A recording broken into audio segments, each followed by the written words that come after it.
Hello guys, welcome back to my YouTube channel. आज का case है विनोद भर्रा के बारे में, जो पानीपत हरियाणा में रहते थे। 15 दिसंबर 2021 को हरियाणा के रहने वाले पानीपत में विनोद भर्रा के घर पे कोई अनजान व्यक्ति घर में दाखिल होता है। दाखिल होने के बाद में वो विनोद भर्रा को सिर पर और छाती पर एक गोली मारकर वहां से फरार होता है। ये जो व्यक्ति था जिसने विनोद भर्रा को मारा था, वहां से फरार होने से पहले ही गांव वालों को मिल जाता है। मिल जाने के बाद में उसको खंबे पे लटका कर बहुत पिटाई करते हैं और पूछते हैं कि तूने ऐसा क्यों किया। वो कहता है, मैंने जो करना था वो कर दिया, अभी तुम मुझे मार दो।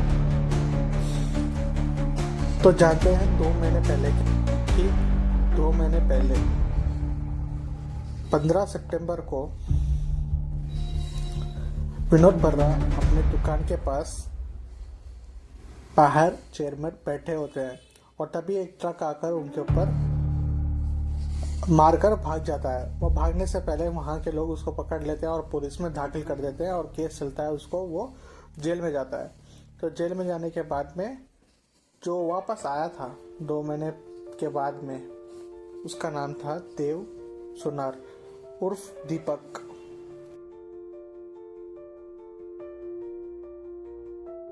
ये जो दीपक था उसी ने 2 महीने पहले विनोद के ऊपर ट्रक चलाया था और ये सब 2 महीने के बाद में वो उसका केस वापस ना लेने पर वो वापस आया और उसको गोली मार के मार दिया। ये केस तो ऐसा ही था।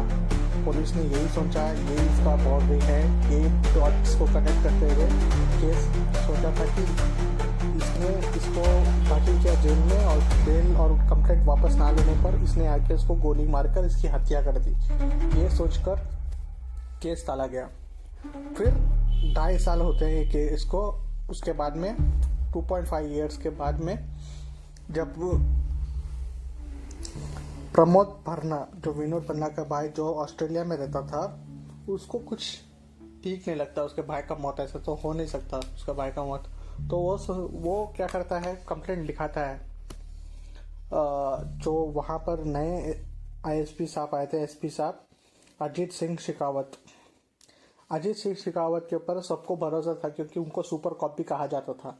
तो उन्होंने वो जब पानीपत में आए थे पोस्टिंग में, तो प्रमोद भर्रा ने केस रीओपन करने की शिकायत की थी। तो उसने केस रीओपन किया। रीओपन करने के बाद में उनको रीओपन करने के टाइम पे बोला था कि कोई फैमिली मेंबर का हाथ है इसमें, मेरे भाई को मारने में, वो कौन है पता कीजिए बोल के। जब उसने रीओपन किया था केस, तो उनको ये समझ में आया उनकी पत्नी का एक्टिविटीज थोड़ा बहुत डिफरेंट हो गया था। उनकी पत्नी उनके फादर इन लॉ को लेकर कहीं और शिफ्ट हो गए थे, ये कहते हुए कि यहाँ पर रहने से मुझे विनोद की याद बहुत सताती है।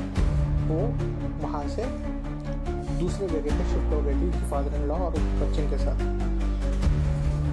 और ये नहीं कि थोड़े दिन में उसने उसका ससुर का बैंक अकाउंट पूरा खाली कर दिया था। इंश्योरेंस के पैसे भी उसको मिल गए थे। इंश्योरेंस के पैसे भी वो उड़ाना शुरू कर दी थी। तो थोड़ा बहुत डाउट आया। तो जानते हैं अभी पूरा क्या हुआ। दबन नू फिरदे सी पर दबदा क्या।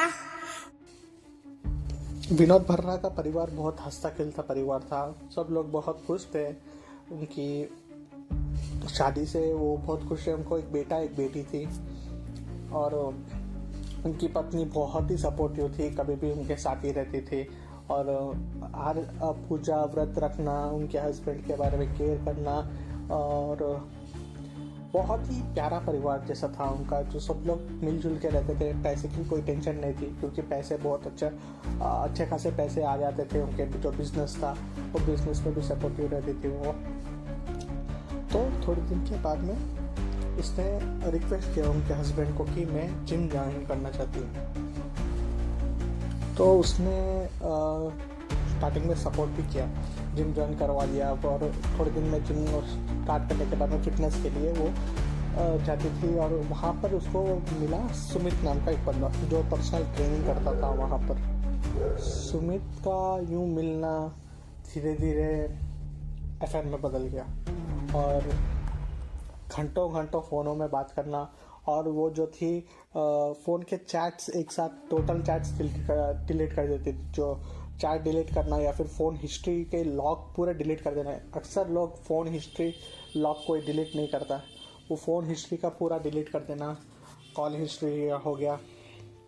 तो थोड़े दिन के बाद में उसने अपने फेसबुक में उसके फेसबुक में जो विनोद भरा की वाइफ थी निधि के फेसबुक में जब वो सर्च किए देख रहा था तो उसको सुमित के साथ थोड़े चैट्स दिखे जो वो बहुत ही फ्रेंडली वे में थे और उसको बहुत तकलीफ मालूम हुआ और उसने उससे थोड़ा बहुत बातचीत भी किया और थोड़ा बहुत झगड़ना भी उनके बीच में हो गया था। लेकिन परिवार तक ये झगड़ना किसी को पता नहीं चला क्योंकि वो भीतर ही झगड़ लेते थे और बाद में सबके सामने ठीक से दिखते थे, ऐसी कुछ हुआ ना हो। हार्ट रूम का हमेशा उद्देश्य ये रहा कि आईटी से संबंधित ज्यादा से ज्यादा जानकारी हम अपने पानीपत वासियों तक पहुंचा सके। तो ये सब कुछ होने के बाद में इसने प्लान किया कि इसको हिट एंड रन में ज़्यादा कुछ होगा नहीं केस। तो ये लोग प्लान किए थे एक्चुअली। जो विनोद भरा की जो वाइफ थी निधि और देव नाम का जो बंदा था देव सुनार जो दीपक के नाम से जाना जाता था, उसने उसको 10 लाख रुपए दिए थे। 10 लाख रुपए फिरौती दिए थे कि सुपारी दिए थे कि इसको मारने के लिए। तो मारने के थोड़े दिन पहले ही इसने ट्रक खरीदा था। वो ट्रक का EMI भी निधि दे रही थी। वो ट्रक खरीदने के बाद में ये साजिश किया था कि उसको मार के वहीं पे ट्रक से उड़ा के मार देने के लिए। लेकिन वो जो प्लान था वो फेल हो गया।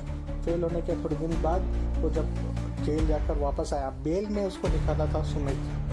ये लोगों का सबका पता पुलिस ऑफिस को ऐसा लगा जब देव सुनार के चैट्स देखे गए, फ़ोन कॉल्स और बैंक डिटेल्स निकाले गए। फ़ोन कॉल और बैंक डिटेल्स में निकालने के बाद में सुमित नाम के बंदे के थ्रू निधि का बारे में पता चला। और ये सब कुछ होने के बाद जब वो